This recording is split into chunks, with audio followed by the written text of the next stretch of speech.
तो बच्चों, हम लोग शिवमंगल सिंह सुमन जी को पढ़ रहे थे युगवाणी, और उसमें मैंने आपको उनका 4 पद पढ़ाया था और उम्मीद करता हूं कि आप लोगों को अच्छे से समझ में आया होगा। ठीक, तो आज मैं उसी को और आगे कंटिन्यू करता हूं। जो उसमें का बचा हुआ भाग है उसी को हम आगे कंटिन्यू कर रहे हैं। ठीक, चलिए देखते हैं। क्या उम्र ढलेगी तो यह सब ढल जाएगा, सूरज चंदा का पानी गल जल जाएगा, जिनके बल पर जीने मरने का स्वर साधा, उनका आकर्षण सांसों को छल जाएगा। जिस दिन सपनों के मोल भाव पर उतरूंगा, जिस दिन संघर्षों पर जाली चढ़ जाएगी, जिस दिन लाचारी मुझ पर तरस दिखाएगी, उस दिन जीवन से मौत कहीं बढ़ जाएगी। ठीक, अब देखिए यहाँ पर जो हमारा प्रसंग होगा, संदर्भ तो आप पहले जैसे ही लिखेंगे। जो हमारा प्रसंग होगा वो यहाँ पर ये होगा कि आप लिखेंगे कि कवि शिवमंगल सिंह सुमन जी जीवन और मृत्यु, क्या लिखेंगे, जीवन और मृत्यु की यथार्थता का वर्णन कर रहे हैं। ठीक, मतलब आप यहाँ प्रसंग लिखेंगे कि प्रस्तुत पंक्तियों में कवि क्या कर रहा है, जीवन और मृत्यु की यथार्थता का वर्णन कर रहा है। ठीक, तो अब देखते हैं क्या है यहाँ पर। क्या उम्र ढलेगी तो यह सब ढल जाएगा, सूरज चंदा का पानी गल जल जाएगा। अब देखिए कवि यहाँ कह रहा है, कवि यहाँ पर क्या है, कहे तो काफ़ी दुखी है या काफ़ी गंभीर विचार व्यक्त करते हुए कवि कह रहा है कि क्या उम्र ढलेगी तो यह सब ढल जाएगा। कवि कह रहा है कि क्या जब उम्र ढलने लगती है, ठीक, कह रहे हैं कि जब उम्र ढलने लगेगी तो ये सब जो आज क्या है, जो आकर्षण दिख रहा है, जो ये प्रकृति है, ठीक, कह रहे कि जो ये प्रकृति का आकर्षण है, तो कह रहे हैं क्या उम्र ढलने के साथ साथ या जब उम्र ढलने लगेगी तो ये सब क्या हो जाएंगे, कह रहे कि क्या ये सब नष्ट हो जाएंगे या ये सब गायब हो जाएंगे। ठीक, सूरज चंदा का पानी गल जल जाएगा। कवि कह रहा है कि क्या उम्र ढलने के साथ साथ सूर्य और चंद्रमा की जो कांति है, जो उसमें चमक है, क्या वो भी मंद पड़ जाएगी। ठीक, जिनके बल पर जीने मरने का स्वर साधा, कवि कह रहा है कि प्रकृति के जिन सुंदर दृश्यों को सजोए हुए, मतलब उसको मन में बैठाए हुए मैंने जीवन और मृत्यु का स्वर साध लिया है। ठीक, मतलब पूर्ण रूप से क्या किया है कि जीवन जीने की जो आशा मैंने जगाई है अपने मन में, तो उनका आकर्षण सांसों को छल जाएगा। तो कह रहे हैं क्या उम्र ढलने के साथ साथ उनका जो आकर्षण आँखों में मेरे बसा हुआ है, जो मेरे सांसों में बसा हुआ है, तो क्या वो आकर्षण सांसों को धोखा दे जाएगा। ठीक, चलिए इसको फिर से देखते हैं। क्या उम्र ढलेगी तो यह सब ढल जाएगा, सूरज चंदा का पानी गल जल जाएगा, जिनके बल पर जीने मरने का स्वर साधा, उनका आकर्षण सांसों को छल जाएगा। ठीक, अब देखिए यहाँ पर कवि कह रहा है कि क्या उम्र ढलने के साथ साथ, कह रहे क्या जब उम्र ढलने लगेगी तो क्या ये जो प्रकृति का आकर्षण दिख रहा है, क्या ये सब क्या हो जाएगा, नष्ट हो जाएगा या ये सब गायब हो जाएगा। ठीक, सूरज चंदा का पानी गल जल जाएगा। कवि कह रहा है कि क्या उम्र ढलने के साथ साथ ये जो सूर्य और चंद्रमा की जो चमक है, जो कांति है, क्या वह नष्ट हो जाएगी या वो मंद पड़ जाएगी। ठीक, जिनके बल पर जीने मरने का स्वर साधा, कवि कह रहा है कि जिन सुंदर दृश्यों, प्रकृति के जिन सुंदर दृश्यों को सजोए हुए मैंने जीवन और मृत्यु का स्वर साध लिया है, ठीक, उनका आकर्षण सांसों को छल जाएगा। कवि कह रहा है कि क्या उनका आकर्षण सांसों को भी धोखा दे जाएगा। ठीक, आगे देखते हैं। इतना समझ में आया। चलिए आगे।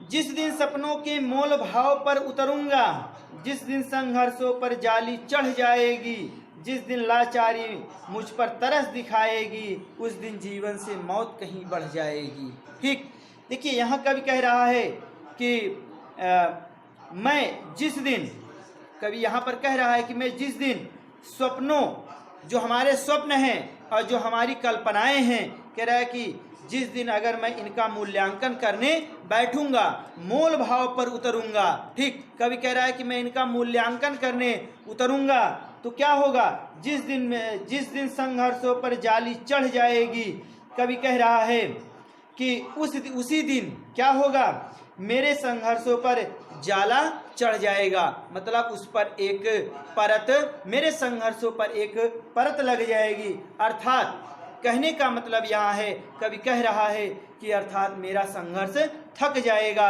अर्थात फिर मेरा संघर्ष करने की इच्छा नहीं करेगी। कब, कवि कह रहा है कि जब मैं अपने सपनों और अपने कल्पनाओं का मूल्यांकन करने बैठूंगा तो उस दिन क्या होगा कि मेरे जो संघर्ष है उस पर जाला चढ़ जाएगा। ये क्या है, जिस दिन संघर्षों पर जिस दिन संघर्षों पर जाली चढ़ जाएगी, कवि कह रहा है कि उसी दिन से मेरे संघर्षों पर क्या होगी, मेरे संघर्षों पर जाला चढ़ जाएगा, अर्थात कि मेरे संघर्ष थक जाएंगे।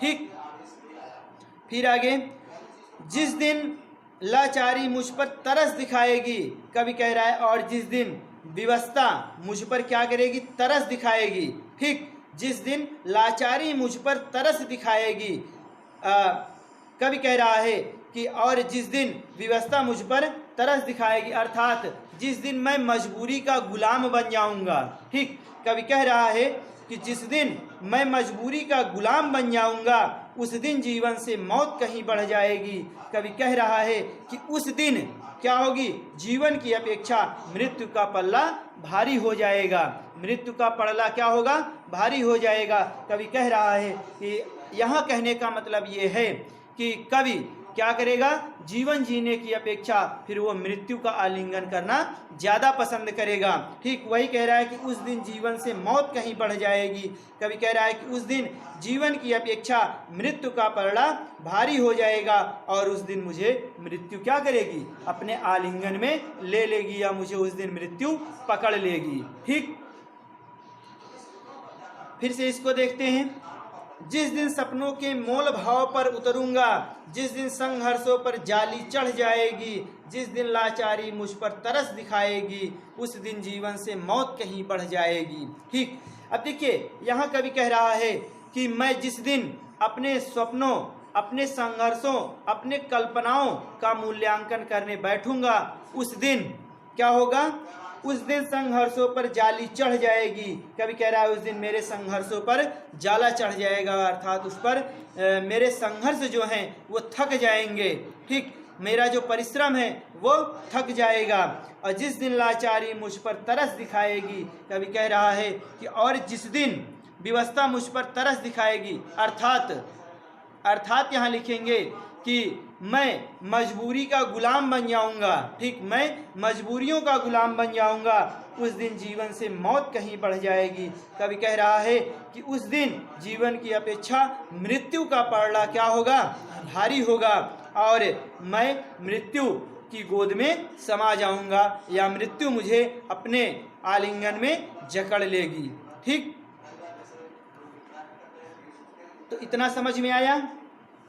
चलिए अब आगे।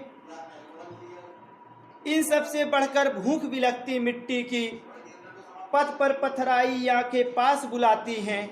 भगवान भूल में रचकर जिनको भूल गया, जिनकी हड्डी पर धर्म ध्वजा फहराती है, इनको भूलूं तो मेरी मिट्टी मिट्टी है, मेरी आंखों का पानी केवल पानी है। इनको भूलूं तो मेरा जन्म अकारत है, मेरा जीना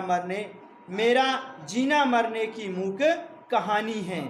ठीक, अब यहाँ पर क्या है, यहाँ पर कवि क्या कर रहा है, प्रसंग लिखेंगे कि प्रस्तुत पंक्तियों में कवि मानव के प्रति सहानुभूति, करुणा और प्रेम की भावना व्यक्त कर रहा है। कैसे, जो श्रमिक, मजदूर, निर्धन, निर्बल व्यक्ति हैं, कवि ऐसे मानवों के प्रति, ऐसे मनुष्यों के प्रति अपनी सहानुभूति, प्रेम और करुणा की भावना व्यक्त कर रहा है। ठीक, देखते हैं कवि कह रहा है कि इन सब से बढ़कर भूख बिलखती मिट्टी की पथ पर पथराई आंखें पास बुलाती हैं। ठीक, कवि कह रहा है कि मैं दुख से तड़पते हुए, ठीक, मैं दुख से तड़पते हुए उन व्यक्तियों को महत्व देता हूँ, मैं उन व्यक्तियों के प्रति संवेदना व्यक्त करता हूँ। किसके प्रति? भूख बिलखती मिट्टी की, कह रहे हैं कि जो अन्न के अभाव में भूख से व्याकुल हो रहे हैं। ठीक, कवि कह रहा है कि इन सब से बढ़कर भूख बिलखती मिट्टी की, मैं, कवि कह रहा है कि मैं दुख से तड़पते हुए ऐसे व्यक्तियों के प्रति सहानुभूति व्यक्त करता हूँ जो अन्न के अभाव में भूख से व्याकुल होकर तड़प रहे हैं। पथ पर पथराई आंखें पास बुलाती हैं, और कवि कह रहा है कि उनकी जो पथराई हुई आंखें हैं वो क्या कर रही हैं कि पथ पर, मतलब जो रास्ते में आने जाने वाले लोग हैं, प्रत्येक व्यक्तियों को अपने पास बुलाती हैं। ठीक, क्या कह रहे हैं? वही पथ पर पथराई आंखें पास बुलाती हैं, कह रहे हैं कि उनकी जो पथराई आंखें हैं वो क्या हैं? मार्ग में आने जाने वाले प्रत्येक व्यक्ति को अपने पास बुला रही हैं। तो कवि यहाँ पर कह रहा है कि जो गरीब, निर्धन और असहाय व्यक्ति हैं, जो श्रमिक हैं, तो ऐसे लोग क्या करते हैं? दूसरों का सहारा देखते हैं। तो कवि कह रहा है कि वो आंखें आज मुझे भी अपनी तरफ, या मुझे भी अपनी ओर बुला रही हैं। ठीक, चलिए, भगवान भूल में रचकर जिनको भूल गया, जिनकी हड्डी पर धर्म ध्वजा फहराती है। कवि कह रहा है कि भगवान भूल में रचकर जिनको भूल गया, कवि कह रहा है कि ऐसे लोग हैं कि कवि कह रहा है कि यहाँ पर ऐसे लोग हैं कि जिनकी चिंता ईश्वर भी नहीं करता है। ठीक, जिनकी चिंता ईश्वर भी नहीं करता है। ऐसा मालूम होता है कि जैसे इनकी रचना करके ईश्वर भी इनको भूल गया, मतलब इनको बनाने के बाद ईश्वर भी इनको भूल गया, और जिनकी हड्डी पर धर्म ध्वजा फहराती है। कवि कह रहा है कि ऐसे ही श्रमिक, ऐसे ही कृषक, ऐसे ही निर्बल, ऐसे ही असहाय लोगों पर क्या होती है? किसी भी धर्म ध्वजा क्या होती है? फहराती है। मतलब इन्हीं के कंधों पर किसी भी देश का क्या होता है? भविष्य टिका हुआ होता है। तो कवि कह रहा है कि ऐसे लोगों की आंखें आज मुझे अपनी तरफ बुला रही हैं, और ऐसे लोगों के प्रति मैं अपनी संवेदना, अपनी सहानुभूति व्यक्त करता हूँ। ठीक, आगे, इनको भूलूं तो मेरी मिट्टी मिट्टी है, मेरी आंखों का पानी केवल पानी है। इनको भूलूं तो मेरा जन्म अकारत है, मेरा जीना मरने की मूक कहानी है। ठीक, अब देखिए कवि कह रहा है कि यदि ऐसे व्यक्तियों को भुला देता हूँ, ठीक, इनको भूलूं, कवि कह रहा है कि यदि मैं ऐसे व्यक्तियों को भुला देता हूँ तो मेरा जो मानव शरीर धारण करना है या क्या है? व्यर्थ है। अर्थात क्या है? मेरी मिट्टी मिट्टी है। कह रहे हैं कि ऐसा इस रूप में मेरा शरीर क्या है? मिट्टी में समाहित हो जाएगा। मेरा शरीर केवल मिट्टी मात्र ही है। ठीक, इनको भूलूं तो मेरी मिट्टी मिट्टी है। ठीक, कवि कह रहा है कि यदि ऐसे व्यक्तियों को मैं भुला देता हूँ तो मेरा ये जो मानव शरीर है ये केवल क्या है? मिट्टी के समान है। ठीक, इसका कोई मोल नहीं है। फिर मेरी आंखों का पानी केवल पानी है। और कवि कह रहा है कि यदि मेरी आंखें इन लोगों के कष्टों को देखकर, ठीक, कवि कह रहा है कि यदि मेरी आंखें इन लोगों के कष्टों को देखकर सहानुभूति से द्रवित नहीं होती हैं या सहानुभूति नहीं व्यक्त करती हैं, तो मेरे इन आँखों का भी कोई मूल्य नहीं है। मेरे इन आँखों का कोई मूल्य नहीं है। क्यों? कह रहे कि देखिए यहाँ पर लिखा है कि आँखों का पानी केवल पानी है। तो कवि कह रहा है आँखों का पानी, मतलब कह रहे हैं कि जो मेरी आँख के आंसू हैं तो वो क्या हैं? अगर वो करुणा के जल नहीं हैं तो वो सब क्या हैं? व्यर्थ हैं। ठीक, फिर से इसको देखते हैं। मेरी आंखों का पानी केवल पानी है। ठीक, अब देखिए यहाँ पर कवि कह रहा है कि यदि मेरी आंखें इन लोगों के कष्टों को देखकर सहानुभूति नहीं प्रकट करती हैं, सहानुभूति नहीं व्यक्त करती हैं, तो मेरे इन आंखों का कोई मूल्य नहीं है, मेरी इन आंखों का कोई मूल्य नहीं है। क्यों? क्योंकि यदि इन आंखों में यदि करुणा के जल नहीं आते हैं तो वो आंखों का पानी, वो आंखों के आंसू भी क्या हैं? व्यर्थ हैं। ठीक, इनको भूलूं तो मेरा जन्म अकारत है। अब कवि कह रहा है कि यदि मैं इन निर्बल लोगों को भुला देता हूँ, इन असहाय श्रमिकों मजदूरों को यदि अगर मैं भुला देता हूँ तो मेरा जन्म लेना ही क्या है? व्यर्थ है, अकारत है। मेरा जन्म लेना व्यर्थ है और मेरा जीवित रहना भी क्या है? मेरा जीना मरने की मूक कहानी है। और कवि कह रहा है कि मेरा जीवित रहना ही क्या है? मरे हुए के समान होगा। ठीक, फिर से देखते हैं, इनको भूलूं तो मेरी मिट्टी मिट्टी है, मेरी आंखों का पानी केवल पानी है।